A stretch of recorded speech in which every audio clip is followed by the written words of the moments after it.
ओम श्री सद्गुरु परमात्मा। ओम श्री योग वशिष्ठ महाराज।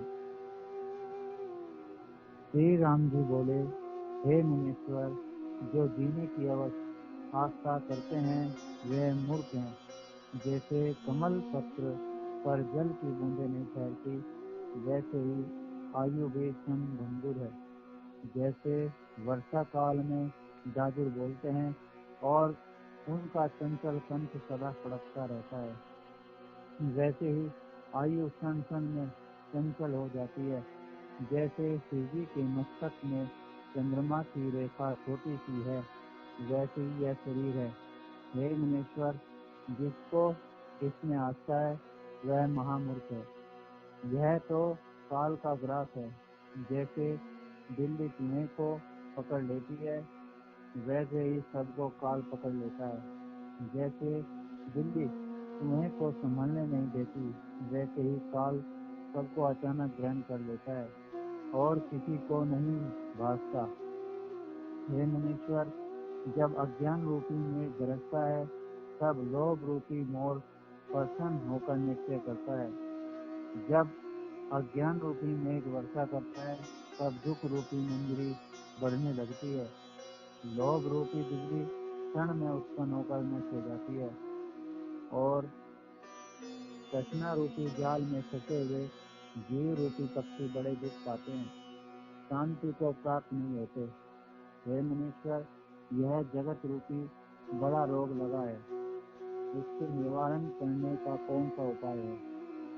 जो पानी योग्य है और जिससे धर्म रूपी रोग निवृत्त हो, वह उपाय कहिए। यह जगत मूर्ख को रमणीय दिखता है। ऐसे पदार्थ पृथ्वी, आकाश, देवलोक और पाताल में भी नहीं जो ज्ञानवान को रमणीय दिखे। ज्ञानवान को सब धर्म रूपी भासता है और अज्ञानी जगत में आस्था करता है। हे मुनीश्वर, चंद्रमा में जो कलंक है उससे सुंदरता नहीं रहती। जब कलंक दूर हो जाए तब सुंदर लगे। वैसे ही मेरे चित्त रूपी चंद्रमा में काम रूपी कलंक लगा है, इससे वह उज्जवल नहीं भासता। आप वही उपाय कहिए जिससे कलंक दूर हो। हे मुनीश्वर, यह चित्त बहुत चंचल है, स्थिर कदाचित नहीं होता। जैसे अग्नि में डाल दिया पारा उड़ जाता है, वैसे ही चित्त भी स्थिर नहीं होता, जिससे की ओर सदा धावता है। इससे आप वही उपाय कहिए जिससे चित्त स्थिर हो। संसार रूपी वन में भोग रूपी सब रहते हैं और जीव को काटते हैं, उनसे बचने का उपाय कहिए। जितनी क्रिया है वे राग द्वेष के साथ मिली हुई है। इससे वही उपाय कहिए जिसमें राग द्वेष का प्रवेश न हो और संसार समुद्र में पड़ के तृष्णा रूपी छल का स्पर्श न हो। और ऐसा उपाय भी कहिए जिससे राग द्वेष का स्पर्श न हो। मन में जो मन रूपी सत्ता है वह युक्ति से दूर होती है, अन्यथा दूर नहीं होती। उसकी निवृत्ति के अर्थ आप मुझ में युक्ति कहिए, मुझसे युक्ति कहिए और आगे जिसको जिस प्रकार निवृत्ति हुई है और जिस प्रकार आपके अंतकरण में शीतलता हुई वह कहिए। हे मुनीश्वर, जैसे आप जानते हैं सो कहिए, और जो आपने ही अब वह युक्ति नहीं पाई तब मैं तो कुछ नहीं जानता। मैं सब त्याग कर निरंकार और रहूंगा, और जब तक वह युक्ति मुझको न प्राप्त होगी तब तक मैं भोजन, जलपान और स्नादिक क्रिया और किसी संपदा और आपदा का कार्य न करूंगा, निरंकार होऊंगा। यह न मेरी देह है न मैं देह हूँ, सब त्याग के बैठा रहूंगा।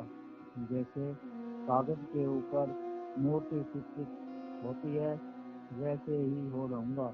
श्वास आते जाते आप ही क्षीण हो जाएंगे। जैसे तेल बिना दीपक बुझ जाता है, वैसे ही अनर्थवान देह निर्वाण हो जाएगा, तब महाशांति पाऊंगा।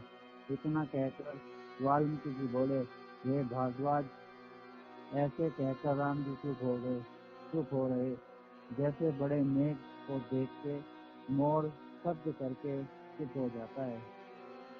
इतना कहकर वाल्मीकि जी बोले, हे पुत्र, जब इस प्रकार रघुवंश रूपी आकाश के चंद्र रामचंद्र रूपी चंद्रमा बोले, तब सब मौन हो गए और सबके रोम खड़े हो गए, मानो रोम भी खड़े होकर राम जी के वचन सुनते हैं। और सभा में जितने बैठे थे वे सब निर्वासना रूपी अमृत के समुद्र में मगन हो गए। वशिष्ठ, वामदेव, विश्वामित्र आदि जो मुनीश्वर थे और ऋषि आदि मंत्री, राजा दशरथ और मंडलेश्वर, चाकर, नौकर और माता कौशल्या आदि सब मौन हो गए, अर्थात अचल हो गए। पिंजरे में जो तोते, बगीचे में पशु आदि थे, जो पक्षी आले में बैठे थे, वे भी सुनकर मौन हो गए।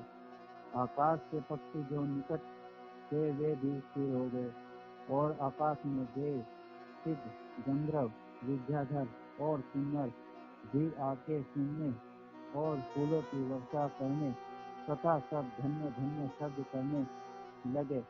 उस समय फूलों की ऐसी वर्षा हुई मानो बर्फ की वर्षा होती है, और क्षीर समुद्र के तरंग उछलते आते हैं, मानो मोती की माला की वृष्टि होने लगी।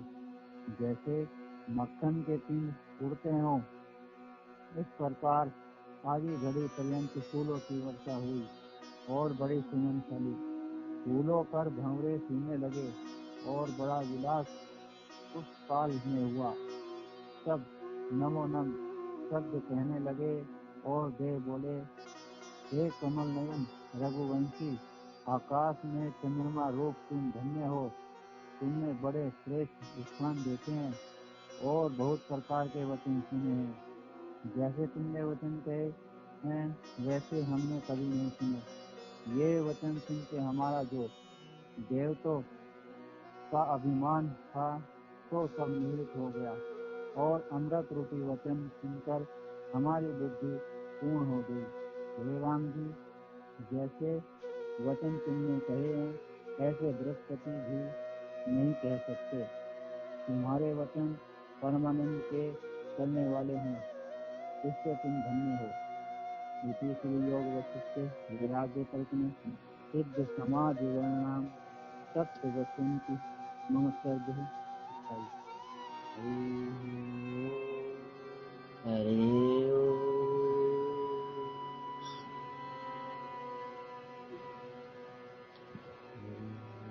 हरि